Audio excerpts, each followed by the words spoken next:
karena kita sudah menghitung mulai dari pondasi utuh, kemudian pondasi footplate, kemudian kolom pedestal dan sloof. Kalau sudah menghitung item-item tadi, kita bisa lanjut ke item pekerjaan tanah yang terlewat ya.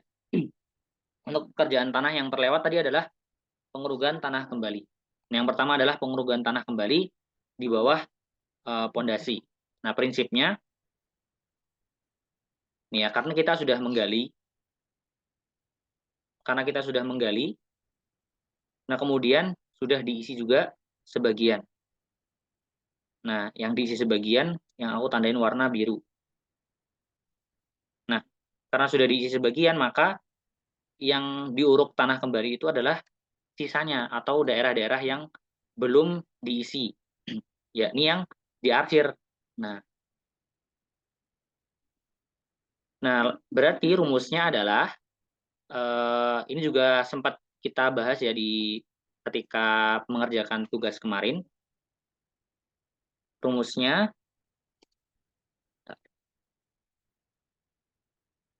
nah,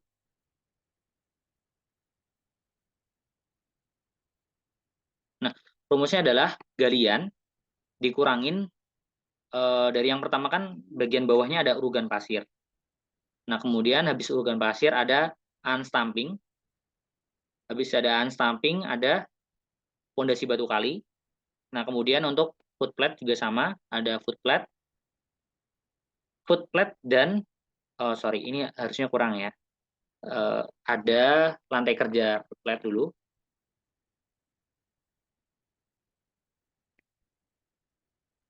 Habis lantai kerja footplate, kemudian ada beton footplate.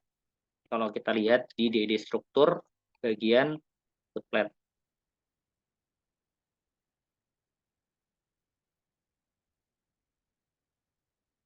Nah, ini ya. Di bagian bawahnya ada pasir uruk, kemudian ada lantai kerja, kemudian fondasi footplate-nya, dan juga terakhir adalah pedestal. Nah, tapi pedestal yang dihitung adalah pedestal dari bawah batu kali di bagian sini hingga atas footplate. Nah, kenapa enggak dihitungnya dari ujung atas sampai ujung bawah? Karena yang bagian yang ujung atas ini yang aku merahin ini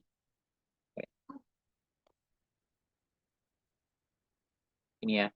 Yang aku merahin ini dia udah termasuk ke dalam volume atau satu kesatuan sama volume fondasi batu kali kayak gabung gitu loh istilahnya. Jadinya tidak perlu kita kurangkan untuk volumenya yang warna merah. Kita cukup menghitung volume yang warna biru saja. Gitu. Langsung aja eksekusi di Excel. Nah, ini galiannya kita ambil yang galian total ya. Galian total, kemudian dikurangin pertambahan dari yang pertama ada urugan pasir. Nah, urugan pasirnya berarti yang urugan pasir bawah fondasi, jangan yang bawah lantai ya. Yang bawah lantai tidak perlu kita hitung. Kemudian ada unstamping. Unstamping dan batu kali. Sehingga kita scroll aja ke bawah dari yang unstamping dan batu kali. Baik yang fondasi utuh maupun fondasi tepi.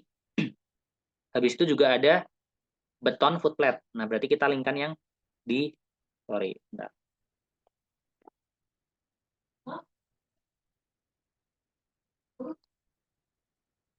Nah, ini ya. Sorry.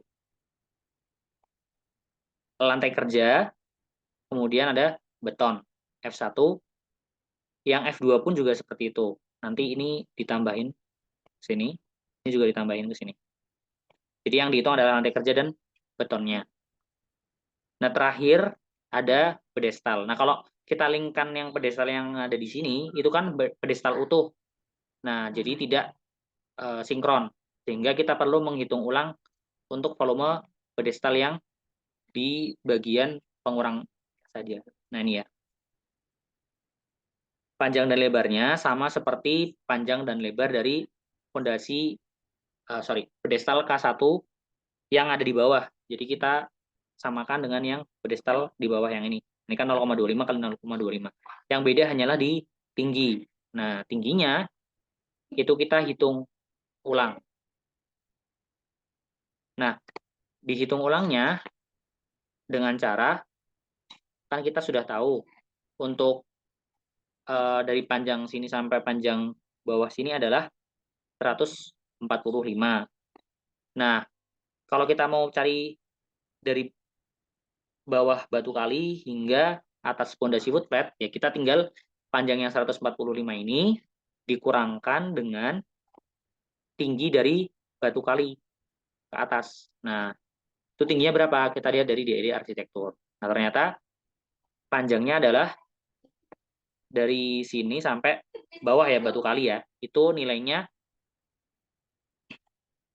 80 ditambah 20 ditambah 10 atau 110. Berarti 145 dikurangin 110. Hasilnya adalah 0,35 meter atau 35 cm. Nah, jumlahnya ini disesuaikan juga dengan jumlah Bredestal K1-nya ada berapa, Bredestal K2-nya ada berapa. Kemudian ini dikalikan. Panjang kali lebar kali tinggi kali jumlah. Nah, nanti di bagian akhir yang sini itu dijumlahkan juga untuk yang pedestalnya gitu. Itu mungkin untuk pengurugan tanah kembali di bawah fondasi.